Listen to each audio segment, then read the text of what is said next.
We're back. Let's do number 2. I think I talked about number 2 a bunch today in class, today being Wednesday. So with period 8, period 1, we haven't talked about this much, but that's okay. For the sum, it's not really trivial anymore. For the previous problem, when the two functions were polynomials, I think the sum function hopefully was really trivial. You just add the like terms, right? But this one, we've got a linear and a rational. For many of you, this is a piece of cake, but I know some of you had a little trouble with it. Let's stretch this bad boy out, because why not? Make more room. Sounds good. So for the sum function, we're going to be adding the x minus 1.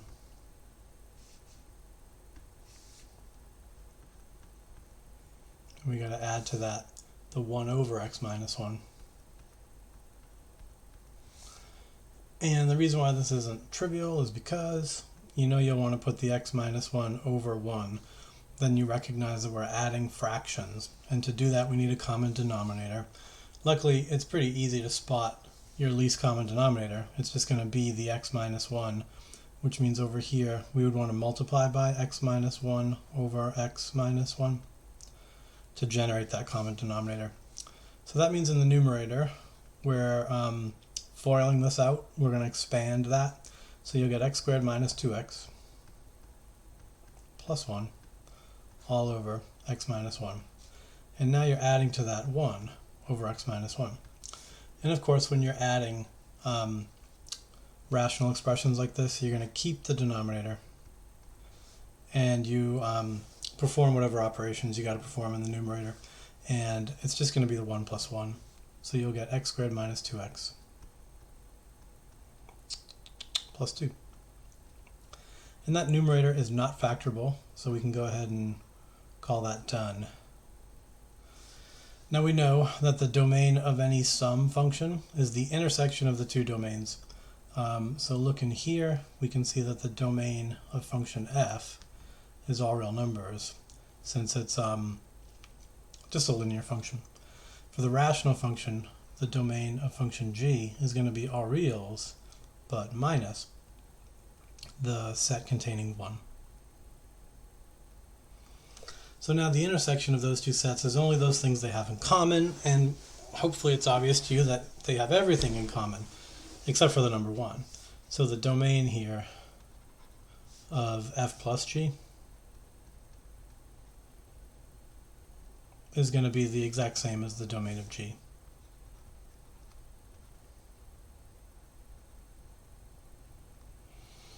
So there's your function rule and your domain. All right, and then we go to part B, which of course I meant to be the difference equation, but we're going to do this quotient equation instead, and that's fine. Doesn't matter, not to me. Bring that up, bring this down. I'm not sure why I didn't just stretch them all.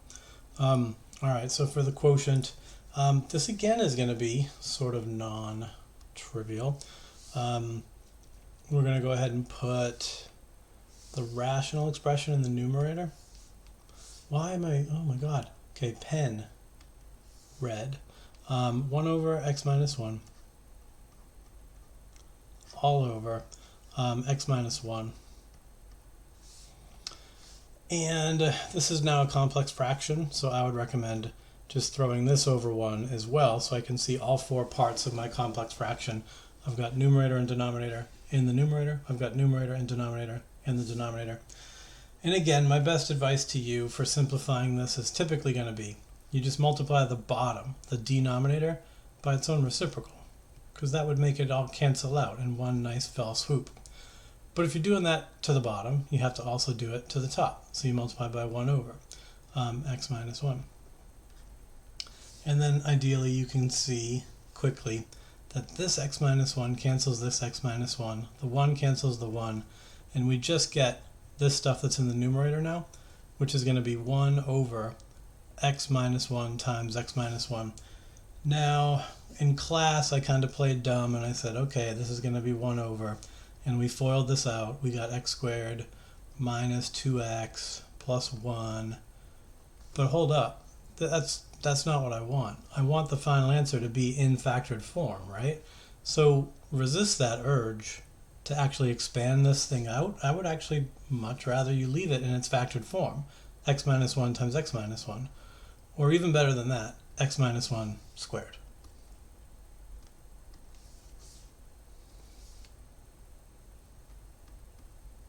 That's the wrong shade of purple, but you guys can handle it, I'm sure. But there you go. That's the final simplified version of the rule. And we can see that we're going to have a restriction on our domain. We're going to have a restriction where x can't equal 1. And we kind of knew that anyway. The original function g of x had that restriction anyway. So that should be the only restriction, is that our domain is all reals, but x cannot be 1.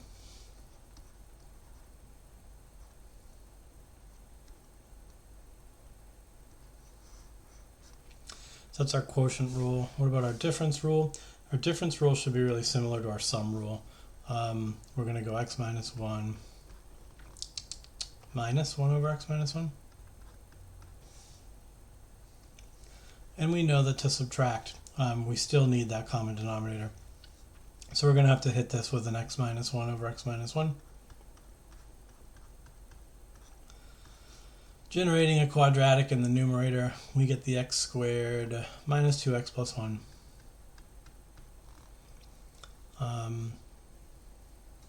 Yeah, sure.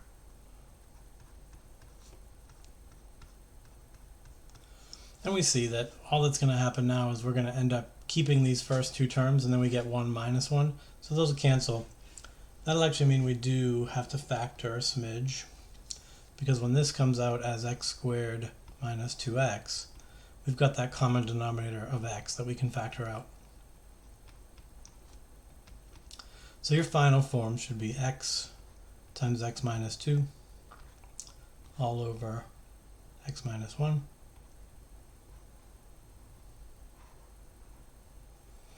And again, for a difference function, it's straightforward, your domain. You just want the intersection of the two domains, which should be all real numbers except for 1, and it is. Remember, the zeros of the numerator are not exclusions from our domain. The zeros of the numerator are going to be the x-intercepts of our graph.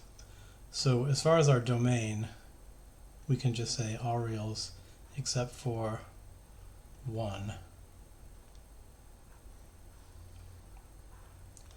And then just for the sake of argument, if we've got a vertical asymptote over here at 1, if 0 is a 0, that tells me we're going to cross the x-axis at 0. The x minus 2 tells me we also cross the x-axis at 2. And I'm not sure how the graph all fits together, but I'm just going to fake it till I make it for a second. Since the numerator has that degree that's greater, I kind of warned you guys a while ago that you could get a slant asymptote that might come running down like this.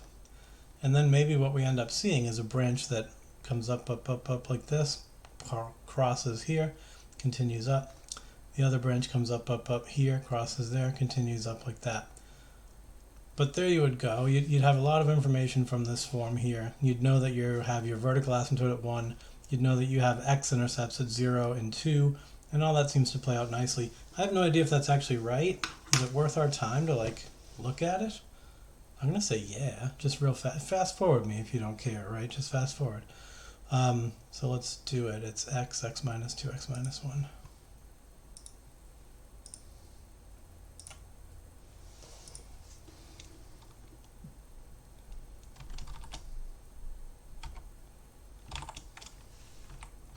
I guess I don't need those parentheses. Yeah, nailed it. Mr. F rules. So it looks exactly like I said it does. And we're going to talk eventually about how to actually find the equation of your slant asymptote. That'll be a thing real soon, actually. So get excited for that. That doesn't fit. Okay. Moving on. Everything good? Yeah. All right. Then we move on to part D, which is over here. It's our quotient again, but it's our quotient in the other. Ooh, what have I done? Huh? Okay, here's D for the functions we're doing now. It's just going to be the reciprocal of this. So let's see how that happens. We're going to have the x minus 1 in the numerator. I'm going to go ahead and preemptively put a 1 here because I want my numerator to just show the numerator and denominator. That helps me just to have placeholders. Then in the denominator I go 1 over x minus 1. And I can quickly clean this up. I'm going to multiply this denominator by its own reciprocal. This one too. And again, we can watch as everything downstairs cancels. We end up with x minus 1 times x minus 1 all over 1. So the all over 1 isn't even relevant. We end up with x minus 1 times x minus 1, which I already told you. I want to see it factored. So don't expand it out. Just give it to me as x minus 1 all squared. And that's it. And again, there's a bit of a conversation to have here, and it's kind of anticlimactic, but our domain, we know that because the function involves g of x, we're going to inherit any restrictions from g, so we know we can't be 1. And again, we might have thought that we could be 1, because looking at this function, it's quadratic. It seems like it would have a domain of all reals, but no. We have to inherit any domain restrictions from the originals, so we know we have to exclude 1. But moreover, we also have to exclude any value of x that would make g of x equal 0. But those of you who pay attention to me and remember the things that I say might remember that in a rational function whose denominator has the greater degree, in this case this is linear, and the numerator is only a constant, you guys should know that if we were to graph that, you're going to get a vertical asymptote at 1, and your horizontal asymptote is at 0. That was the rule for when the denominator had the greater degree. So we get this graph, and we can see that this graph will never equal 0 because its horizontal asymptote is 0. If, on the other hand, this function was ever equal to 0, you see that it would be dividing by 0. And so the x value that gave us 0 would be a second value of x that needed to be eliminated from our domain, right? Someone in class today asked me, hey, can you make up an example of a problem like that? And I told them no, because there was only 4 minutes left in class. But now seems like a pretty good time that maybe I ought to do that. So let me take a sip of tea and then let me write down the answer. This sort of anticlimactic problem has the same domain as all the others, and that, that stinks, because this was an opportunity where we should have had something oh, that's too many lumps. Yoink, yoink, yoink. Perfect. All right, box it up. I'm going to try to do that thing I just said and give you guys an example of one that has an extra restriction. So the easy way to do it would be come up with a function that at some point does equal 0. So just put x minus 4 over x plus 1. Let's let that be our rational, and that can be n of x. And then some other function, m of x, whatever. I don't think it matters, x plus 2. All right, and if we do a quotient function, m over n of x,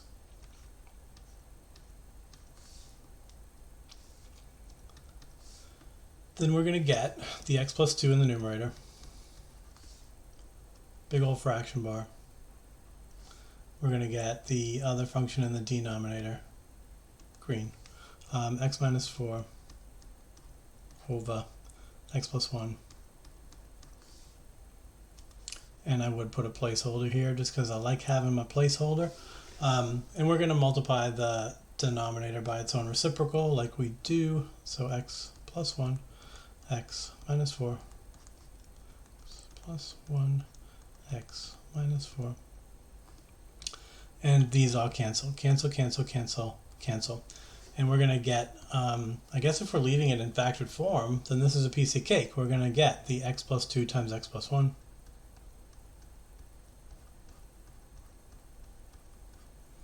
All over x minus 4.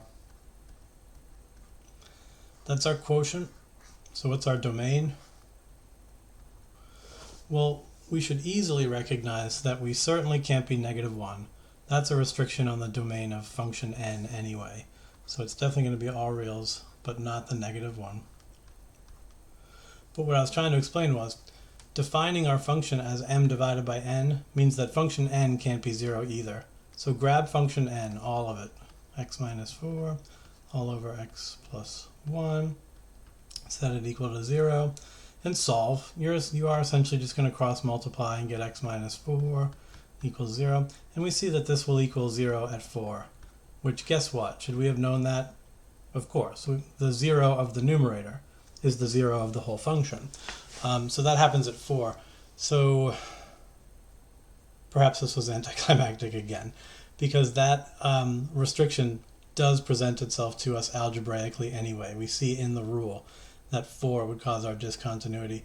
Will it ever be more hidden from us? Yeah, I think it will, but maybe not in the quotient function. Maybe just in the composition of two functions. Composing two functions tends to kind of hide problematic x's from us. The quotient function maybe doesn't. I mean, it clearly didn't here. We can see that the 4 is bad news, so get rid of the 4 as well. And I really hate 4s on my tablet because they never look right. That's a good one. Anyway, if that was a waste of time, I apologize, but guess what? It wasn't. You need to know that for sure. So thanks for watching and not fast forwarding too far. All right, anyway, back to, we're still on 2. Great. So we did D, so we're on to E. This is just the product function. This looks like it's going to be the easiest one of all for these, because you take f and it's x minus 1, and you're multiplying that by 1 over x minus 1, and you'll put that over 1, and when you multiply, everything cancels. So we actually get the constant function 1, like that's our function, 1. And okay, this is kind of tricky, because maybe a lot of you are going to try to tell me that of course our domain is all real numbers.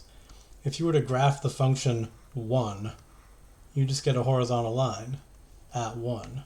Certainly seems like that would have a domain of all reals, but you know that it doesn't, because we need to do the intersection of our two domains. Remember, we're still defining this function in terms of g. So anything that's not in the domain of g can't be in the domain of our product. Anything that's not in the domain of f can't be either, but f is a wash, because f has a domain of all reals anyway. But that means our little graph over here should actually have a little hole poked in it.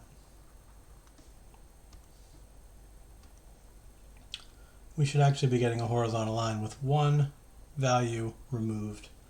Removable discontinuity. You guys remember those, right? Limit from the left equals limit from the right. Blah, blah, blah. Cool. So anyway, what's our domain then? That's our function rule, just the constant function 1. But even though we have the simplest function rule of all time, our domain still has a restriction.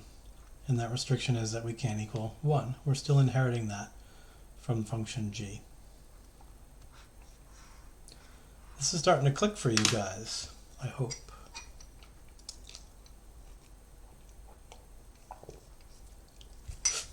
Maybe I should pause the video before taking a sip.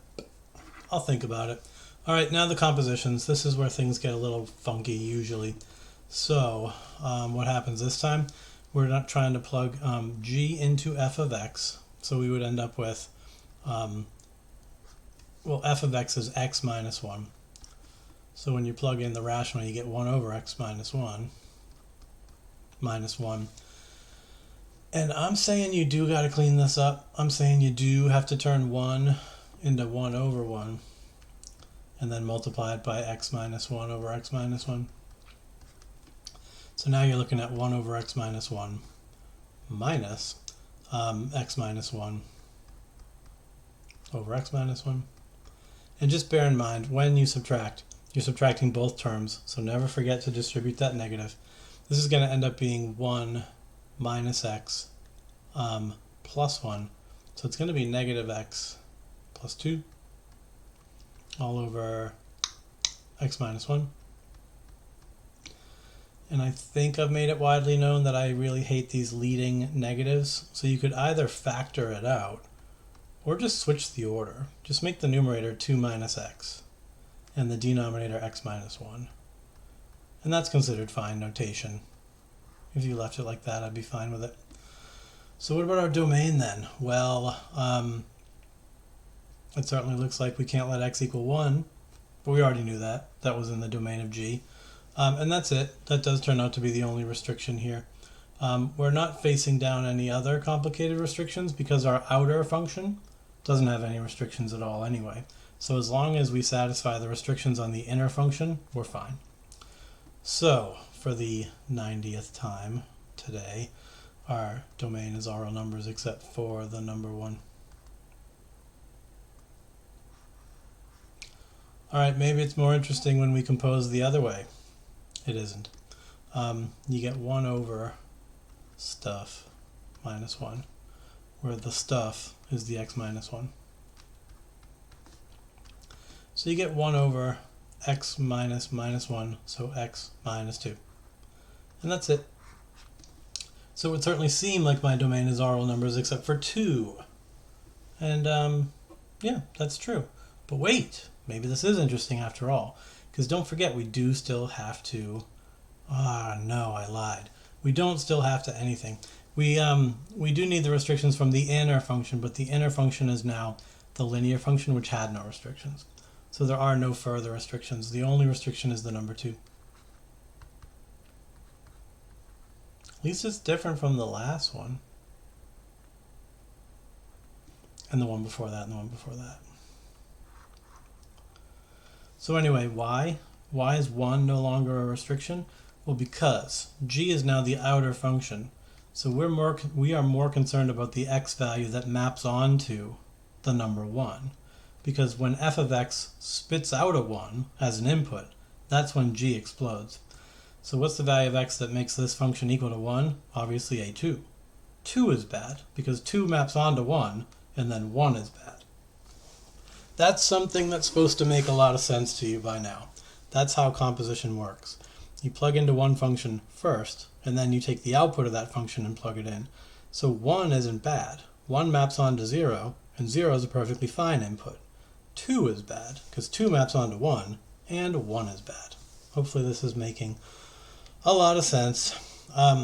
Hey, that's it. That's it for number 2, and I said I was going to split these videos, and we're already at 22 minutes and 40 seconds anyway, so that's a good length of time. So hopefully you got something out of this. Hopefully I'm helping. See you tomorrow.